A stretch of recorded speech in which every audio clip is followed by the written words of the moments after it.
So I've kind of got a set as introductions, but I'm loosely calling it a vindication for the rights of the performance philosopher. And it answers a question I'm sure most of you ask.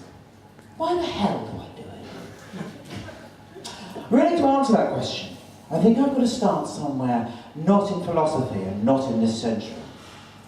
It's in the 19th century. From hope and fear set free, we must thank with brief thanksgiving whatever God's might.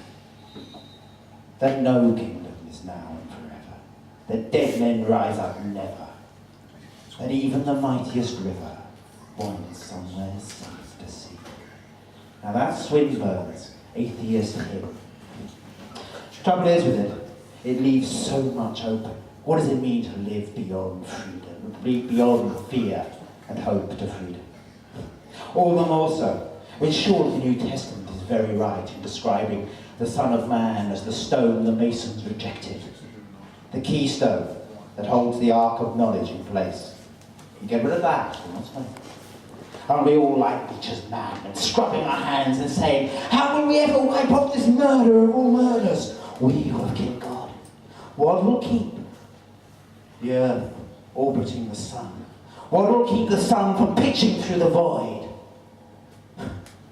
This then, I usually think, is the task of modern philosophy, to pick through the bones of faith, to work out what is left. It was a task that was memorably described by a modern philosopher, David Menarche, as the task of consolation or consolidation. And he juxtaposed the Anglo-Saxon approach, which is all about consolidation, with the continental approach, which is about conciliation. Of the first topic,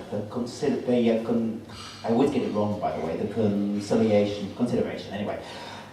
There are two main themes. The first is the great matter of truth. Now, the heroic defences of truth through experience, through logic, I'm afraid leave me cold. I think they're as boring as they are pointless, as they are smug. You might have noticed I've never performed Bertrand Russell, A.J.A., Gilbert Ryle, or even Wittgenstein, because I find guilt by association. But the second of those topics, the idea of reality. How are you going to think of a reality that doesn't have humans as the centre, and yet is somehow rich enough and powerful to allow for human thought? Now, there's an old philosophical problem, usually called the mind-body problem. Unfortunately, most modern philosophy, to my opinion, isn't up to the task. It's not capable of understanding the rich worlds of physics or neurology, which is why I performed so much stuff in the 18th century, the 16th century, and the 17th century. Because if you want my money is on, that is where you have to find the ideas that can comprehend the kind of reality we're talking about. And the philosophy before the self or the mind was formally defined, or before science and philosophy pulled apart. So much then for consolidation. The problems of consideration are much harder. Because doesn't the death of God also mean the death of the soul? I used to reckon when I was teaching that people could cope with the death of God. But when I told them that meant their soul didn't exist, I usually got lynched. But I've gone so far down Hookie Street, I don't care anymore. I agree with Foucault, the soul is the prison of the body. And I would also say, in case any of you really want a soul, you can have one. You have to spend your life defending it and making it work. And you'll always get buggers like me at the kind of side saying, why bother? Why not accept a brain could run thousands of different yous and think your task is to choose between the yous, to conjure between them, to be different people. And you have the extra consolation that that which is perpetually changing, is never truly mortal. But there are much deeper problems. If you haven't got God, or gods, I think the concept of freedom becomes difficult. I mean, really difficult. I mean, freedom was originally defined as a pagan idea, to reconcile God's and man's relationships, and it's taken over by Christianity. If you haven't got freedom, you haven't got gods, what price freedom? Are we really going to rely on an 18th century threadbare idea about ourselves as rational choosers?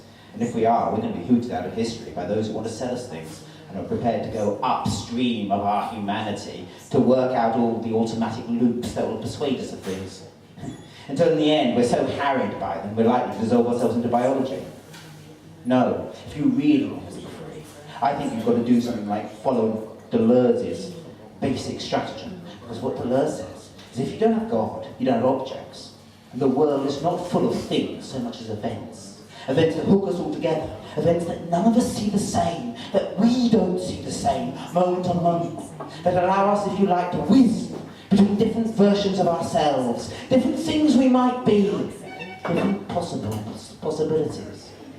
And more than that, Deleuze says, we're going to have to free up our ideas. They're not hardwired into our biology. Rather, we can always pull out different things to say, think differently. So man, woman, gay, straight, they're just categories that can be restitched and reworked. And that's why I love philosophy so very much. It's like a treasure house of ideas. And there's little toys, little ideas you can rethrow and remake. So that ideas as threadbare as this is the best of all possible worlds would become a maxim to live by. If only you change the movement. Finally though, and I say the best for last, just personally, in a world beyond, there's one thing I really want to say. I think I'd give all my heart's blood to say from the ruin of religion. An idea, my upbringing, possibly falsely makes me attribute to Christianity, and it is alone. I mean the idea of redemption. The idea that somehow we can be saved, that something can happen that can change our lives, that can make us think differently. How then are we going to have a redemption? Not in the here and after, but the here and now. And for me, the greatest thinker of redemption is certainly Foucault. Throughout the works of Foucault, in all kinds of unexpected places, in little resistances, he invents new ways to be redeemed. And you can see, if only you have the courage, dedication to read them. And each of these redemptions that blister off his page are like little mirrors reflecting the dark light of eternity back at us, so that we can look at ourselves in that light. And in it, take a glimpse of something so much greater, some kind of beatitude.